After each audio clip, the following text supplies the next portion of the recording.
पवन सिंह के बाद ज्योति सिंह को मिल गया नया हमसफर। पवन सिंह को पूरी तरह से छोड़ चुकी हैं ज्योति सिंह। ज्योति सिंह आजकल नए प्यार में पूरी तरह से व्यस्त हो चुकी हैं। जहां ज्योति सिंह पवन सिंह के साथ विवाद को लेकर काफी परेशान भी रहती हैं, लेकिन ज्योति सिंह का नया हमसफर भी मिल गया। आइए आप सभी को दिखा देते हैं कि ज्योति सिंह का कौन है नया हमसफर। तो वीडियो में आगे बढ़े उससे पहले वीडियो को लाइक और शेयर जरूर कर ले। तो आप सभी को हम बता रहे कि इंटरनेट पे ज्योति सिंह का ये वीडियो वायरल हो रही है, जिसमें एक शख्स के साथ में नजर आ रही हैं ज्योति सिंह।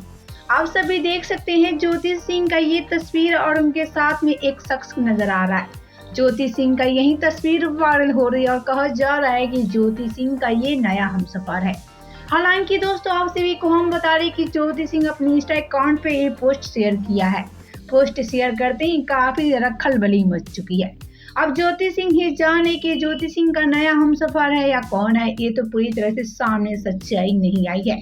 लेकिन कहा जा रहा है कि ज्योति सिंह पवन सिंह को छोड़ने के बाद नया प्यार में पूरी तरह से व्यस्त हो चुकी हैं।